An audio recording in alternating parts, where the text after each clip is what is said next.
Bonjour. Parmi les questions qui reviennent très souvent, il y a la question qu'on m'adresse tout le temps, mais Thierry, comment toi, tu n'es pas végan?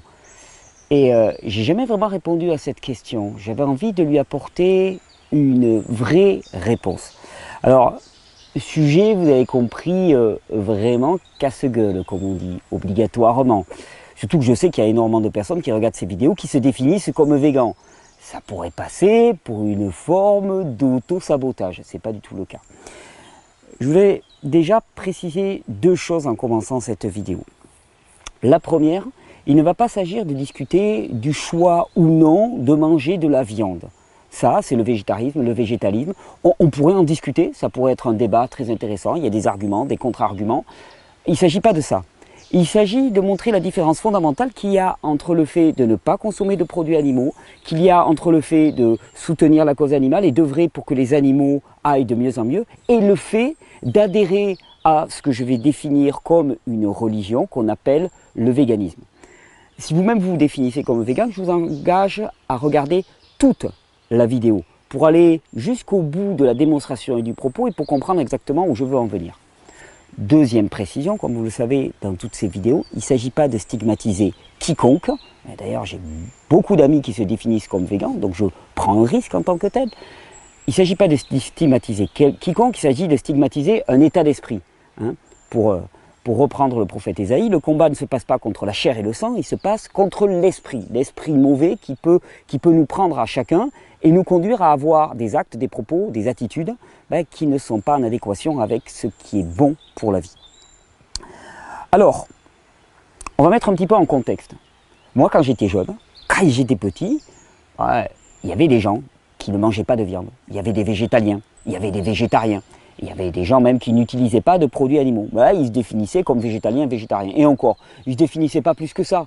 Ce n'était pas leur identité. Ils étaient, on le remarquait parce que quand ils étaient à un repas, et ainsi de suite, ils ne consommaient pas de produits animaux. Puis d'un seul coup, petit à petit, hop, on a vu émerger les végans, le végan. Et d'ailleurs, nombre de personnes parmi vous se définissent maintenant comme végan parce que on n'est plus végétarien ou végétalien, on est végan, sans trop savoir à quoi on dit oui. Qui plus est, il y avait une chose qui me gênait, c'est que le côté végan, le véganisme, comme on dit, d'ailleurs c'est un mot moi, qui m'a toujours un peu écorché les oreilles, c'est un petit peu particulier, ça ne se discute pas. Ça fait partie des choses dans notre société que l'on ne peut pas discuter. C'est impossible de parler de ça, parce que soit tu es végan, soit si tu ne l'es pas, tu es pour les abattoirs industriels, le carnage qui est fait sur les animaux et ainsi de suite. C'est un amalgame qui est un petit peu rapide et un petit peu grossier, vous serez d'accord avec moi. Alors, le problème c'est que on part d'un constat qui est évident. Le constat évident, c'est que la condition qui est faite aux animaux dans notre société à notre époque est juste totalement inacceptable. Et ça, pour moi, ça ne se discute pas. Quand tu vois comment l'industrie traite les animaux, c'est absolument aberrant. Enfin, aberrant, le terme est bien trop faible, c'est absolument inacceptable. Ça, c'est un fait réel. Et ce fait réel, il nous touche tous, au niveau émotionnel.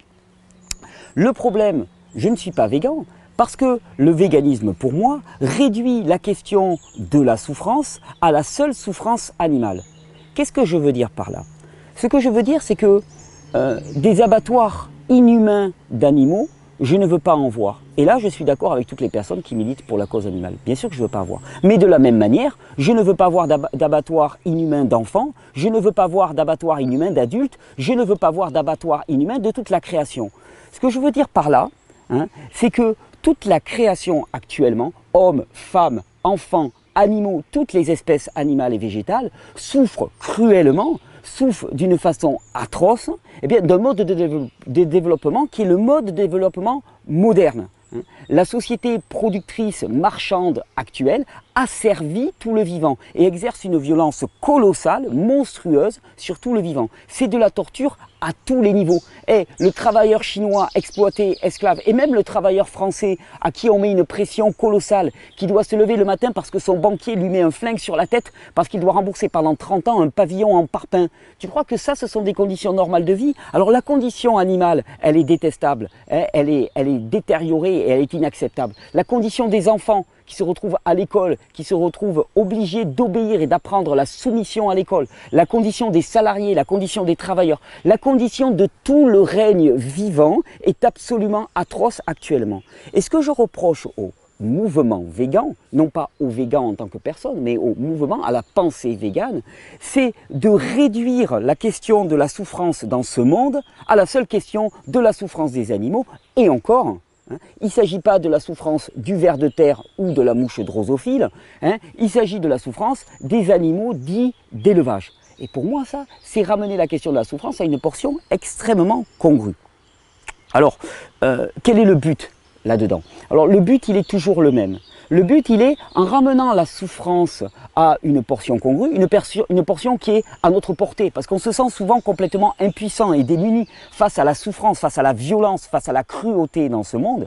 Eh bien, en le ramenant à une portion extrêmement congrue sur laquelle on a une prise, parce qu'on peut s'empêcher de consommer des animaux, c'est tout à fait possible hein, de s'empêcher, d'ailleurs il y a énormément de gens qui le font, hein, eh bien, en le ramenant à une portion congrue, eh bien, ça permet de se justifier soi-même. Se justifier soi-même, ça veut dire quoi? Ça veut dire que si tu ramènes toute la souffrance à un seul point et que ce point-là, tu arrives à le résoudre, à ce moment-là, tu as résolu l'équation de la souffrance. Tu vas me dire, non Thierry, là, tu pars dans des délires. Non, mais je ne parle pas dans des délires.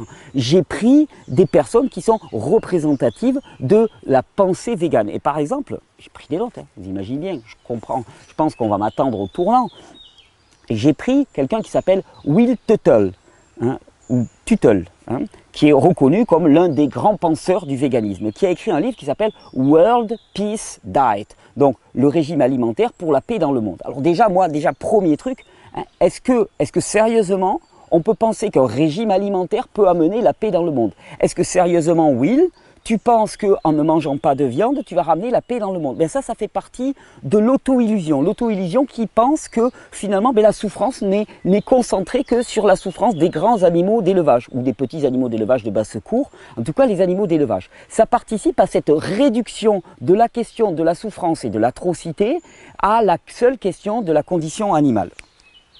Alors, il dit des choses intéressantes, Will Tuttle, il dit que la fondation du comportement éthique et de la justice sociale est dans le véganisme. Hein, donc c'est simple, hein, la justice sociale et l'éthique, c'est le véganisme. C'est posé comme un dogme. Et d'ailleurs, vous allez voir, dogme, religion, j'ai osé utiliser le mot religion, c'est pas moi qui l'utilise, c'est Will qui le dit lui-même.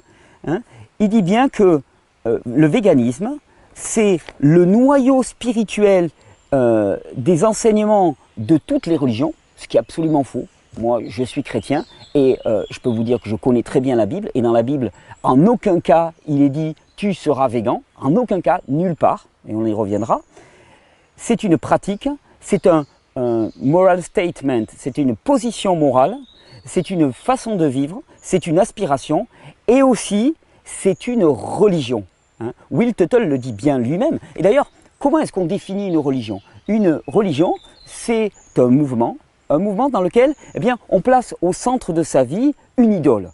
Et là, l'idole, c'est la non-consommation de produits animaux. Donc, la question de la souffrance, elle ne se réduit pas à la souffrance des grands animaux. C'est pour ça que quand on me demande « Pourquoi est-ce que tu n'es pas végan ?» je dis déjà « Je n'ai pas l'illusion de réduire la question de la souffrance engendrée par une société productiviste, technique, hein, la question de la souffrance qui est générale sur les hommes, sur les animaux, sur toutes les espèces vivantes, hein, cette question-là, je ne la réduis pas à la seule question des animaux d'élevage. Et je ne crois pas l'avoir résolue simplement en ne consommant pas d'animaux. Première des choses. Ensuite, ce qu'il faut bien comprendre, c'est que quand tu te définis comme végan, quelque part, eh bien, il y a ce jugement automatique qui est fait vis-à-vis de l'autre. Et ça, moi, je l'ai vécu des tas de fois. Combien de fois j'ai entendu les gens me dire « Mais comment, toi, Thierry, avec tout ce que tu sais, tu n'es pas végan?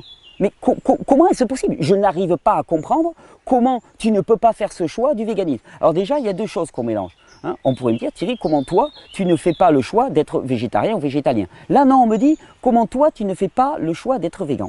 Alors, il y a quelque chose qui est très important là, et ça va être vraiment le cœur de ma démonstration. Lors de la Seconde Guerre mondiale, on a coutume de dire que les nazis ont perdu.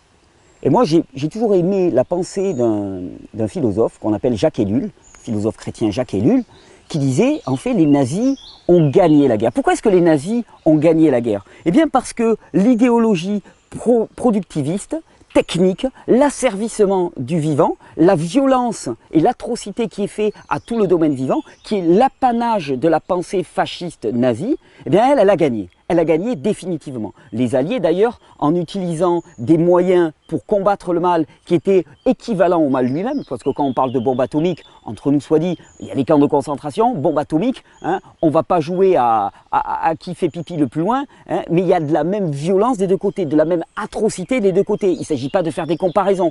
Là, on a utilisé le mal pour combattre le mal. Et de ce fait, on s'est corrompu définitivement. Et ça a marqué l'avènement de la société technique, productive. D'ailleurs, ça a marqué l'avènement aussi des pesticides, des fongicides, des antibiotiques et de toute cette lutte contre le vivant. Alors, le truc, c'est que là, l'idéologie fasciste, elle ne se résume pas aux moyens de production, à l'automatisation, à la technicisation. Hein. Elle est aussi flagrante dans le fait de créer des classes d'individus, certains étant méritoires, ayant le droit de vivre, et d'autres n'ayant pas le droit de vivre.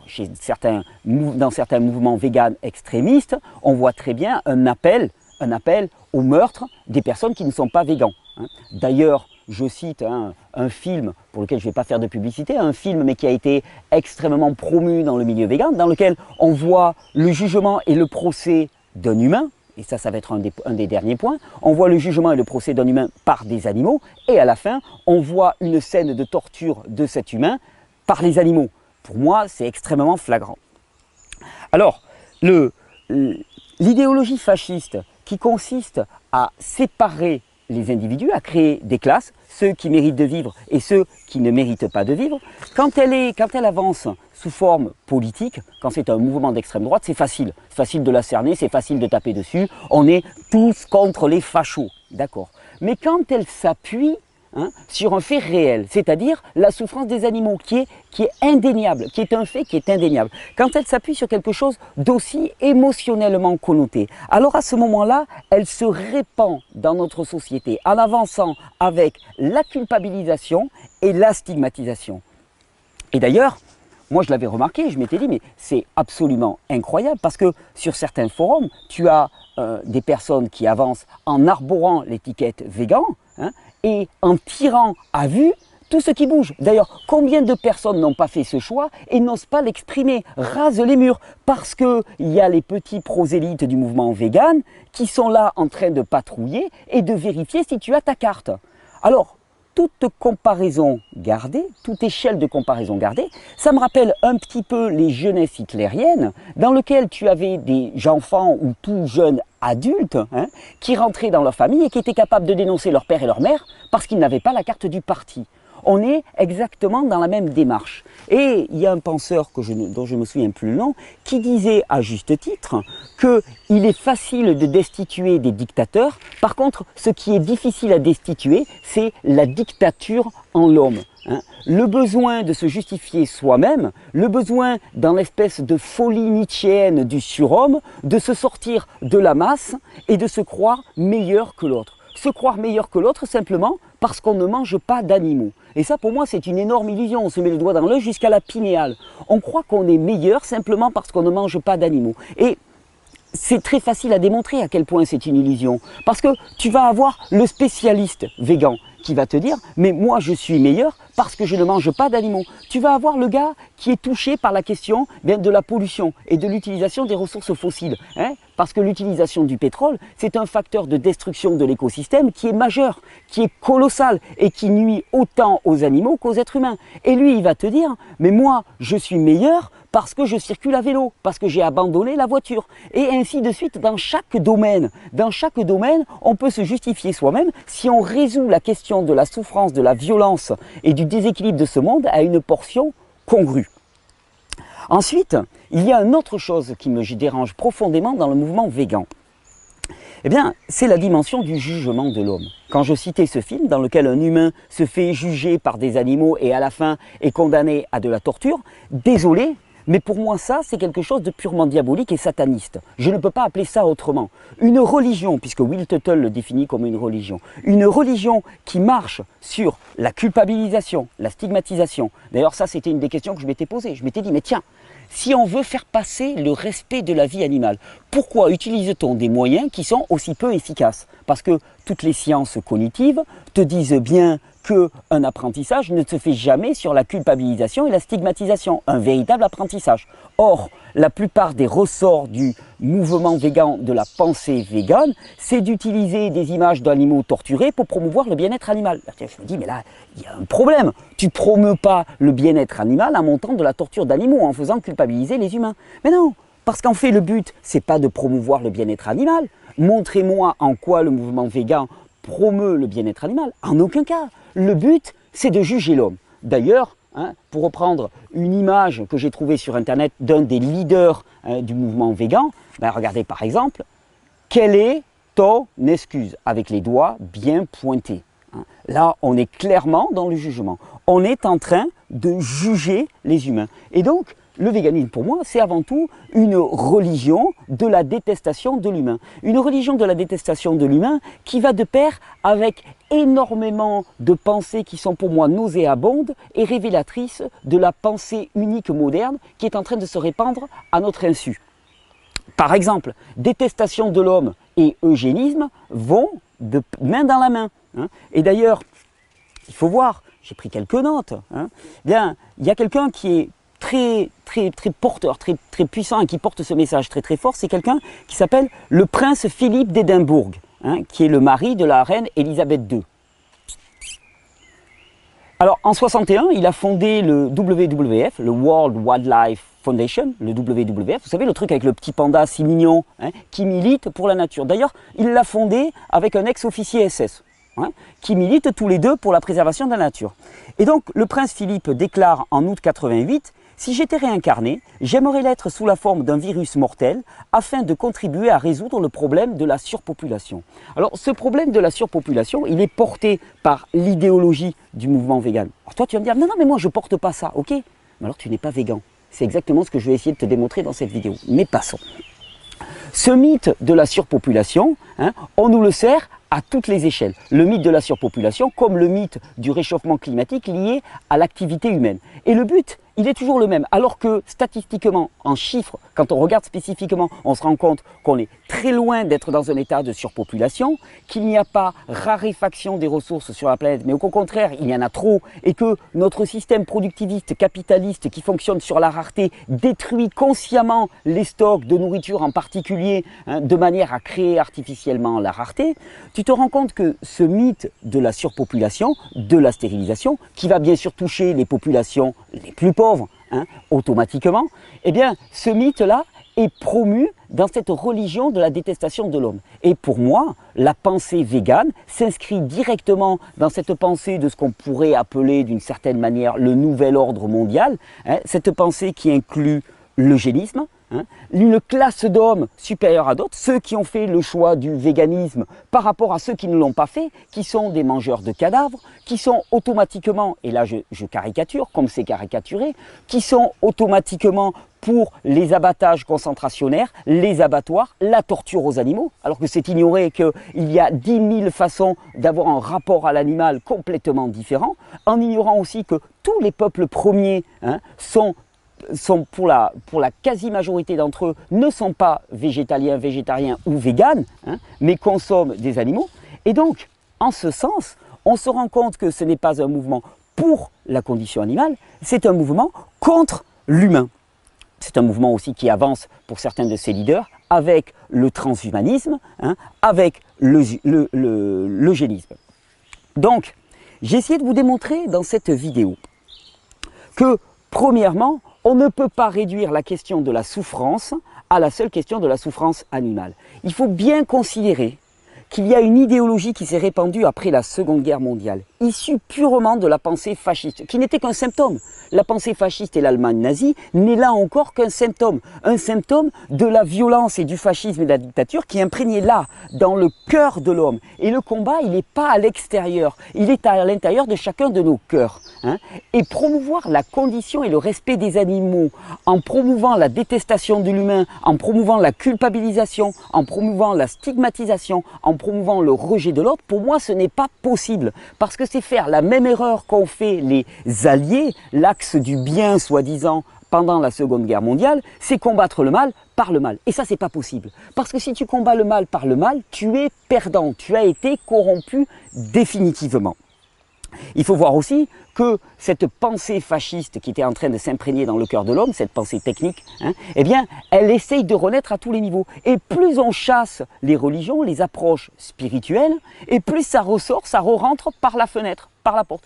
Tu les chasses. Hein. Alors, on a chassé, il n'y a plus de Dieu, on a abandonné l'idée de Dieu. Et bien hop, qu'est-ce qui revient? Une idolâtrie. Et qu'est-ce qu'on place au centre? On place le véganisme. Le fait de ne pas manger d'animaux. Hein. Il va y avoir les adorateurs de la carotte, les adorateurs de la pastèque. Et d'ailleurs, j'aurais pu très bien faire une vidéo en disant pourquoi je ne suis pas végan et pourquoi je ne suis pas non plus crudivore. Parce que je refuse de faire de mon régime alimentaire, qui est crudivore, le centre de ma vie. Je refuse d'en faire une idole et de me définir, de créer une identité à partir de mon régime alimentaire, à partir de mes pratiques de vie.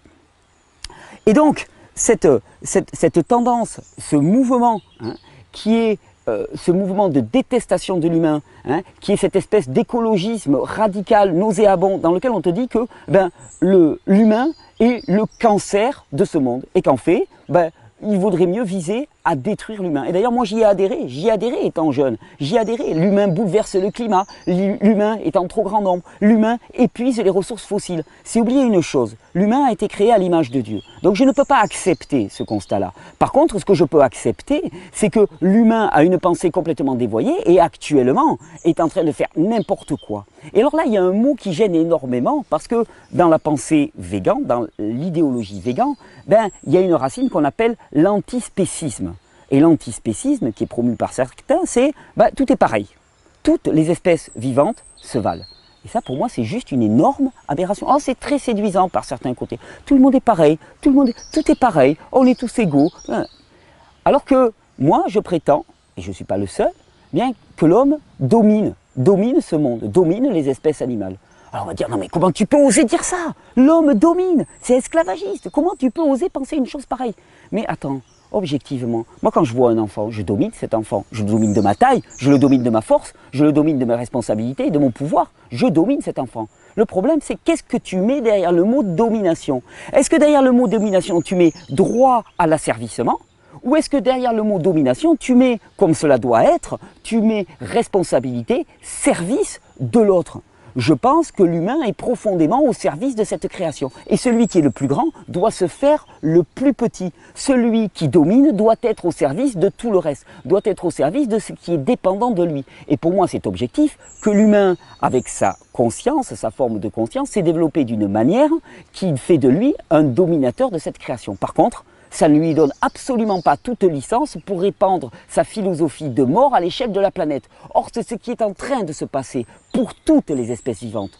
Le combat ne se fait pas entre mangeurs de viande et non mangeurs de viande. Le combat se fait entre idéologie fasciste qui est en train de se répandre, productiviste, technique, qui est en train de réduire l'humain, les animaux, les enfants et tout le vivant à l'état de marchandise, et une promotion du vivant, littéralement. Et puis surtout, je vais te dire une chose. Il y a un livre qui a été écrit par quelqu'un qui s'appelle Théodore Kaczynski, c'est un ami qui m'en a parlé en 98, qui s'appelle La Nef des Fous. Théodore Kaczynski, c'était un activiste américain qui a été connu à l'époque sous le terme de Unabomber, terroriste pour certains, c'est clair. Et lui, il avait écrit un livre qui s'appelait La Nef des Fous. La Nef des Fous, il raconte l'histoire d'un bateau qui est en train de foncer vers des icebergs. Et puis, pendant qu'il fonce vers des icebergs, eh bien, tout l'équipage est en train de se disputer pour des revendications propres à son caractère individuel. Donc il y en a un qui est de couleur noire, donc qui demande des droits spécifiques pour sa couleur de peau. Puis il y a l'autre qui est homosexuel, qui demande des droits spécifiques. Puis il y a l'autre qui a telle foi, et ils se discutent tous. Et puis pendant ce temps, eh ben, tu as un personnel d'équipage qui dit: hé les gars, pendant que vous êtes en train de discuter, on est en train tous de foncer vers l'iceberg et on va tous s'écrouler, on va tous s'échouer. Mais ça, personne ne veut le voir. C'est la division qui est promue à l'extrême. Ben, la Nef des Fous, elle nous parle exactement de ce que nous vivons à ce moment. Parce que la condition animale actuellement est un vrai problème. Et il faut s'y intéresser. Et je remercie mon voisin qui est sensible à ça, de m'interpeller lors d'un repas. Il est assis à côté de moi et il me dit: mais tu sais, là, tu es en train de manger des animaux, par exemple, si tel était le cas, tu es en train de manger des animaux et sais-tu ce que vivent ces animaux? Et puis à côté, il y a mon voisin de droite, lui, il est sensible à la condition des enfants. Et puis par exemple, il me dit: mais est-ce que tu sais ce qui est fait sur les enfants actuellement à l'école? Et il m'interpelle avec ça. Et puis juste en face de moi, il y a quelqu'un qui est sensible à la pollution engendrée par l'utilisation massive du thermique, de l'énergie thermique, des hydrocarbures. Et qui me dit: mais tu sais, moi, j'ai arrêté ma voiture, j'ai arrêté d'utiliser la voiture pour me déplacer à vélo parce que voilà ce que fait la consommation de pétrole sur cette planète. Alors là, il y a deux possibilités. Soit chacun utilise sa spécificité, sa petite religion pour se justifier lui-même, pour se croire supérieur à l'autre et se diviser, soit au contraire, on se dit: mais on a tous un regard parcellaire sur une portion de la réalité et de la réalité du mouvement de destruction qui est en train d'avoir lieu à l'échelle de cette planète, et unissons-nous tous pour avoir un regard complet et pour arriver à combiner nos forces de manière à agir directement et efficacement contre ce qui est en train de détruire le vivant. Parce que c'est bien ce challenge. Et nous, pendant ce temps, on se laisse diviser. Ah, moi je suis végan, et moi je suis cycliste, et moi je suis altermondialiste, et moi je suis ceci, et moi je suis cela. Et pendant ce temps, le diviseur il ricane. On est comme dans la Nef des Fous. On est en train de se tirer les uns sur les autres, pendant qu'à ce moment-là, le monde se détruit tranquillement. Alors, est-ce qu'il est temps de créer de la division? Ou est-ce qu'au contraire, il est temps de mettre ce que l'on a ensemble, de s'interpeller mutuellement dans la bienveillance et de faire avancer les choses? Ce n'est pas par la culpabilisation, ce n'est pas par la stigmatisation, ce n'est pas par les raccourcis idéologiques qu'on fera avancer les choses. Ce n'est pas par de la religiosité. Le temps des religions, d'après moi, est complètement aboli. Le temps de la religion, c'est le temps où on met un idole au centre de sa vie. C'est le temps où on se croit justifié simplement par ses pratiques, pharisiens des temps modernes. Que celui qui n'a jamais péché jette la première pierre. C'est toujours l'histoire de la paille et de la poutre. Tu vois la paille dans l'œil du voisin et tu ne vois pas la poutre dans la tienne. Alors pourquoi je ne suis pas végan? Je ne suis pas végan parce que je ne réduis pas la question de la souffrance à la seule question de la souffrance animale. Je ne suis pas végan parce que je ne veux pas faire dans mon cœur la place à l'esprit fascisant. Je ne suis pas végan parce que je ne veux pas faire la place dans mon cœur à l'esprit du surhomme propre à Nietzsche. Je ne suis pas végan parce que je ne veux pas faire le lit de toutes ces philosophies qui divisent l'humain, tandis que le monde entier est en train d'être ravagé par une idéologie perverse de la production, de la rareté, de la transformation de toute espèce vivante en bien de marchandise. C'est contre ça qu'il faut se battre, contre cet état d'esprit, définitivement. Et non pas nous diviser entre nous, entre végans et non végans, entre véganétique et non véganétique. Le challenge, il est là. Le vrai combat, il se passe là, à l'intérieur de notre cœur. Et le combat, il ne sera jamais gagné par la violence, il ne sera jamais gagné par la culpabilisation, il ne sera jamais gagné par la stigmatisation. Au contraire, il sera gagné par l'amour qui est la seule force de destruction massive du mal. Donc si je ne suis pas végan, c'est pour toutes ces raisons. Je ne discute pas le fait de manger ou de ne pas manger d'animaux. On pourra en discuter, ça serait vraiment intéressant. Mais si je ne suis pas végan, c'est parce que je refuse de rejeter l'autre pour une question de régime alimentaire. Je vous souhaite une bonne régénération. Parce que la régénération, elle ne s'arrête pas à savoir ce que tu as dans ton assiette. La régénération, elle ne fait pas de l'alimentation une idole et une raison de séparation. Au contraire, la régénération, c'est de montrer la différence par notre capacité vraiment à accueillir l'autre, à l'accompagner et à lui partager ce qu'on a de meilleur. Si tu es persuadé que la condition animale est atroce et que pour cela il faut renoncer à consommer des animaux, ce n'est pas en culpabilisant l'autre que tu vas y arriver. Ce n'est pas en le rejetant, ce n'est pas en lui crachant dessus, ce n'est pas en patrouillant avec tes brigades pour vérifier qui est, qui ne l'est pas que tu vas y arriver. Au contraire, c'est en usant de pédagogie, de douceur, d'amour et de bienveillance que tu y arriveras. Je vous souhaite une bonne régénération. Ça, ce sont les marques de la régénération.